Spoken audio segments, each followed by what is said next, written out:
So coming to section B questions, question number 17. 2-point charges QA 3 microcoulomb and QB minus 3 microcoulomb are located 20 centimeter apart in vacuum. Calculate the electric field at the midpoint O of the line AB joining two charges. So you have, this is question number 17.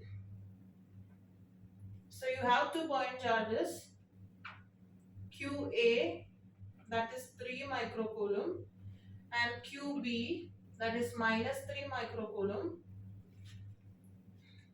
located at 20 centimeter apart.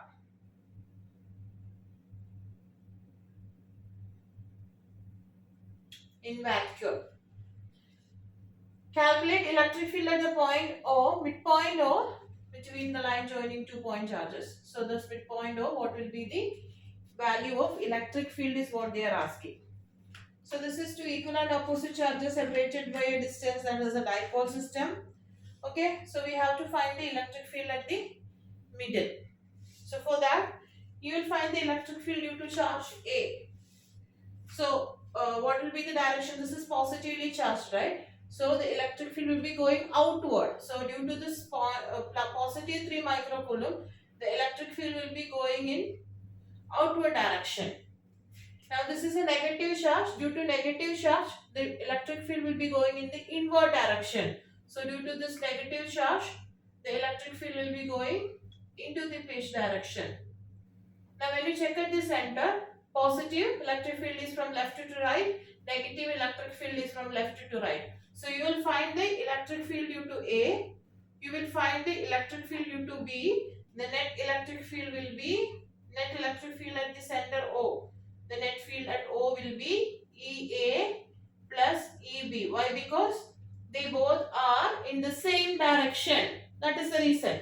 Okay, so what is the formula for electric field we studied in first chapter? Electrostatics first chapter we studied KQ by R square. Okay, so when you substitute the formula, electric field at A, KQA by R square. K is what? What is the value of K? 9 into 10 raised to 9. 9 into 10 to the power 9. That is 1 by 4 pi epsilon naught. The value is 9 into 10 raised to 9. QA is what? 3 microcoulomb. That is 3 into 10 raised to minus 6 micro, right? So 10 raised to minus 6 divided by, this is 20. Total is 20. R means the distance between these 2 points. Okay, so A and O distance will be 10 centimeter. Converting to meter, it will become 0.1 meter. So the denominator, it will be 0.1 square. 9 3s are 27. When you simplify, you will get this as 27 into 10 cube divided by 0.1. Again, I did test 0.1 square. It will be 0.01. So when you simplify this, you will get it as 2.7. This will be 10 raised to minus 2. Going up, it will become 10 raised to 2. So 10 raised to 5. Or I can write 27 into 10 raised to 5.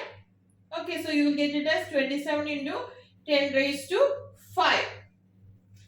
So this will be, or I can write 27 into 10 raised to 5 or 2.7 into 10 raised to 6 I can write. Okay, Newton per coulomb. Unit will be Newton per coulomb. 2.7 into 10 raised to 6 Newton per coulomb. Similarly, due to B also the charge is what? 3. So KQ by R square, the same formula will apply. So electric field due to B also will be the same. 2.7 into 10 raised to 6. Now what is the net electric field? Sum of these two. So 2.7 plus 2.7, it will be 5.4 into 10 raised to 6 Newton per coulomb from left to right. Okay, so that which will be the electric field at the center O. They are asking what is the electric field at center O only. So at midpoint, this will be the value of electric field. So check the answer, check whether it is clear for you or not.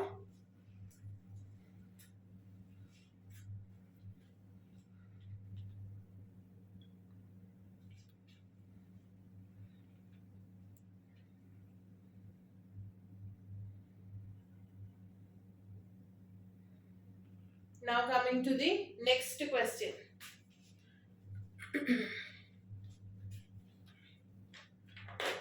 Now question number 18.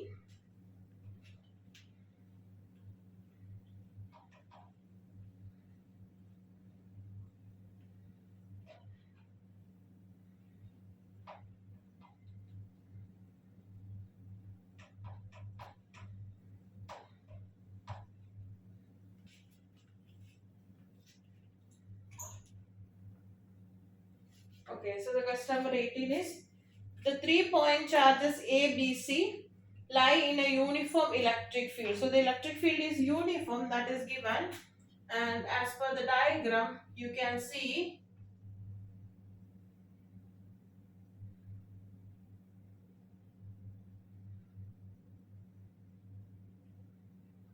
ABC is like this.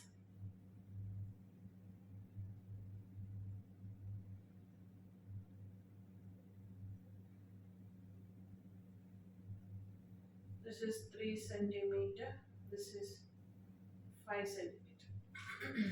Okay, the electric field is E. Now the question is, electric field value is also given 5 into 10 cube, right? So electric field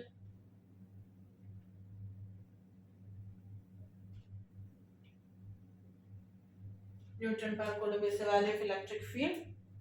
Find the potential difference between A and C. The question is to find the potential difference between A and C. What about the potential between B and C? B and C is at the same potential because they are in the uniform electric field, the same line, right?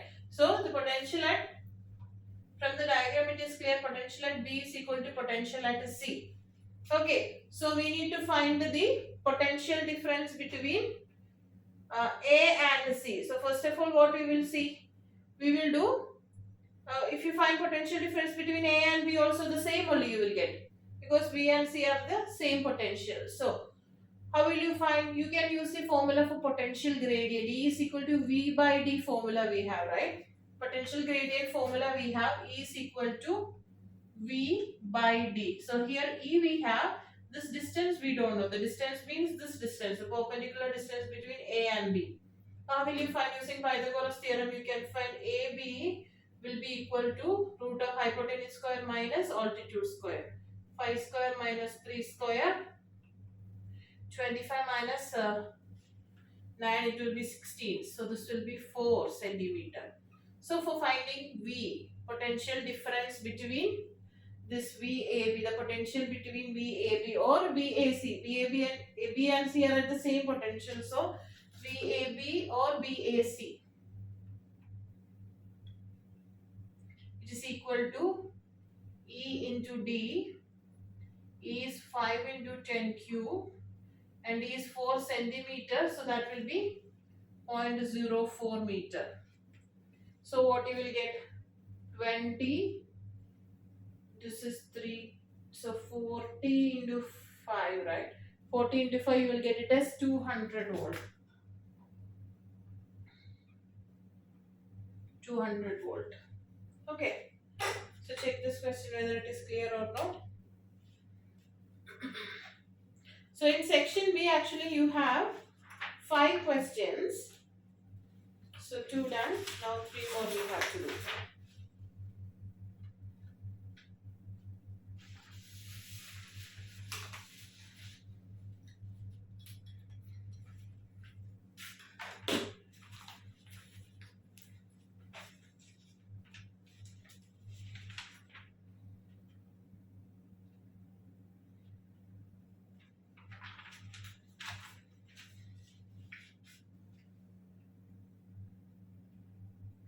Okay, now question number 20.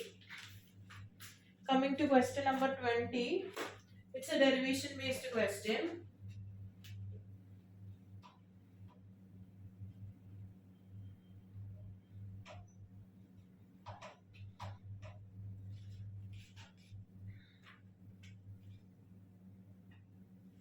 So question 20. Two cells of each of EMF E and internal resistance R1 and R2 are connected in series to an external resistor R. Calculate the value of R to be selected such that the potential difference across the cells is 0. Okay. Potential difference of the first cell is 0. That is what is given. Okay. So we know the form. Two cells of EMF E and internal resistance R1 R2 are connected in series. Okay. So the diagram, we'll just draw the diagram. Two cells you have, both having EMF E.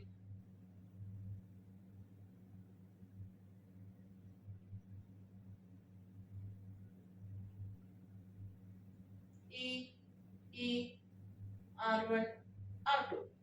Okay.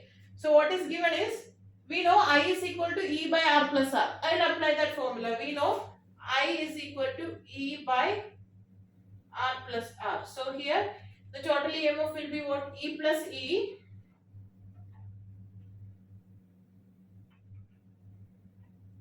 divided by R plus R1 plus R2. This is given in the statement. Now, the second statement, it is also given that the potential difference across the first cell is 0. So, you will apply the formula. Also, V is equal to E minus IR, right? Also, we know V is equal to E minus IR. So, for applying, when you apply this for the first cell, what will happen? V1, given V1 is 0, right? Given V1 is equal to 0. So, V1 is equal to E minus I R1, which is equal to 0, or what you will get, E is equal to I R1. You will get E is equal to I R1. Correct, right? E is equal to I R1, and for I you can substitute this value. I you will substitute this value. So for substituting for I, you will get 2E by R plus R1 plus R2 into R1. Okay. So what you will get? E will get cut. So you will get 2R1 is equal to 2R1 is equal to R plus R1 plus R2. So 2R1 is equal to R plus R1 plus R2. So coming to this side, what will be there? 2R1 minus R1 is R1. So R1 minus R2 is equal to R. So you will get, from here what you will get, R is equal to R1 minus R2. So what is the question? What is the value of R to be selected? What is the value of capital R to be selected such that the potential across the first cell becomes 0? So this is how you will be doing. Clear, right? So the value of capital R should be the difference of the internal resistances. If you do like that, you will get the potential across the first cell to be 0. Okay, now the next question, 21. That's also a theory based question. 21 or question is also there. So I'll explain the first part.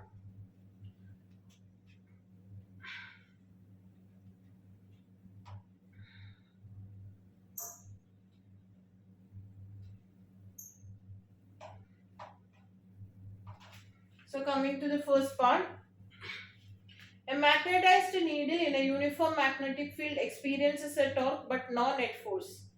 Okay, so magnetic needle experiences a torque but no net force. A iron nail in a magnet however experiences a force in addition to torque.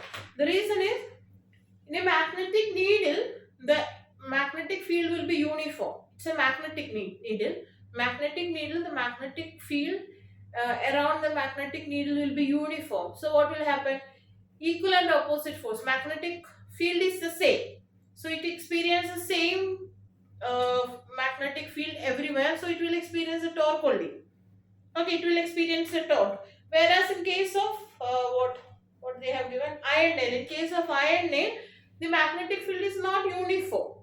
So in non-uniform magnetic field, there will be a net force as well as there will be torque.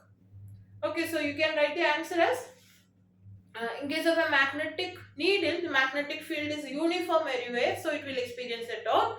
Whereas in case of a iron nail near a bar magnet, it will have a non-uniform magnetic field, hence it will experience both force and torque. Okay, now coming to the OR question, 21 OR question, right? 21 or question.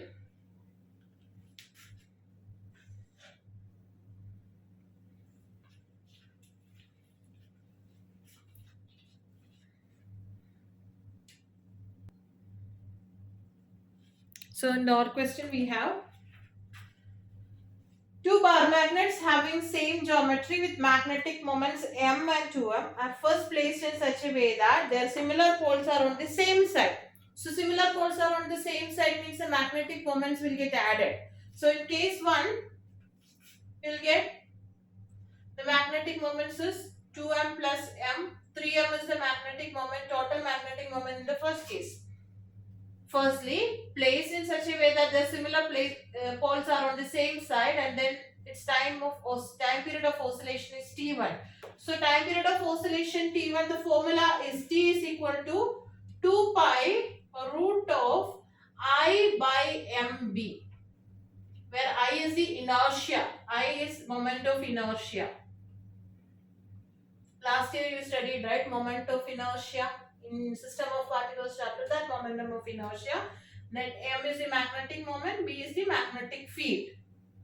Okay, magnetic moment, b is the magnetic field. So T1, what you will get? T1 is equal to I and B remain the same. T1 is equal to, so since I and B remain the same, I can write time period here. T is inversely proportional to what? Root of m, because I and B is the same. Okay, so even if you write the equation for both equations, it will just get cancelled, because the second case, now the polarity of one of the magnet is reversed. So polarity is reversed. Case 2 polarity is reversed. So net magnetic moment you will get just by subtracting. So case 2 magnetic moment is 2m minus m, that is m. Okay, so since time period is inversely related, T1 what you will get? T1 is equal to, this is 3m, right? 1 by root 3m, and T2 what you will get? T2 is equal to 1 by root m. Now they are asking the relationship, right? They are asking the relationship between T1 and T2. Just divide these two equations. Even if you write 2 pi I and B, it will just get cancelled when you divide. That's why I am not writing, because both cases inertial moments are not, sorry, magnetic field is the same. Okay, so when you divide 1 and 2, 1 by 2 you will get T1 by T2 is equal to 1 by root 3 into m into root m by 1. So root m cancel, what you will get?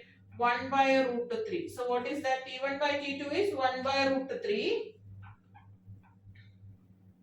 or you will get T2 is equal to root 3 times T1. So that is the relationship between the time period. Show that the relationship between time period T1 and T2 is the question. So the relationship is they both are equal. Now one question we missed, that is question 19. So theory question, what will happen to the balancing point of Weisstein's brush when the position of cells of galvanometer is reversed?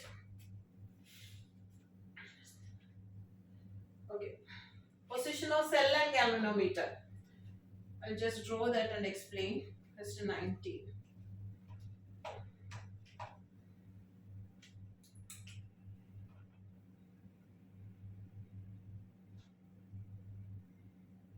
Here you have galvanometer, here you have cell. P, Q, R, S. Now changing the galvanometer and cell position, what will happen? You are placing cell here and you are placing galvanometer between these 2 points. Or I will do the other way. You are placing cell between these 2 points means cell is coming like this and galvanometer is like this. P, Q, R, S. So initially this galvanometer was between these 2 points. Here now the galvanometer is between these 2 points. So what will be the ratio in this case? You will get P by Q is equal to R by S. Here what you will get? Here what you will get? R by P. Here when you write the equation, it will be R by P is equal to S by Q. But when you take the cross multiplication, when you do like this, what you will get, this will be equal to R by S is equal to P by Q. Is there any change? No. It remains the same. The balancing condition remains the same. They are asking what will happen to the balancing condition if you interchange cell and galvanometer. It remains unchanged. Okay, so you can just, it's a 2-mark question, you can just write unchanged, or you can just explain like this. And second part, position of the known and unknown resistor is interchanged. So this is the first part answer. Now the position of known and unknown resistor is interchanged. So this is the unknown resistor first. So here what will happen, P by X is equal to R by S in this case. Okay, now if the position of known and unknown resistor is interchanged, if I interchange that X and P, so what will happen, you will get X by P is equal to R by S. So what is actually happening, the balancing condition is again R by S. If the ratio is R by S, then it is getting balanced, right? So balancing condition is not changing, but the value of X is changing. Here you can see the value of X. X is actually what? PS by R here. Here what's the value of X? X is equal to PR by S. So the value of the resistors is changing. So actually the balancing point is depending on the value of resistors. It doesn't depend on the position. It depends on the value of resistors. Okay. So you can explain it like that. Okay. So that is about the section B. You are having 5 questions in section B, with one of them with an OR question. Okay, now we have section C that we will do. Hope this is clear.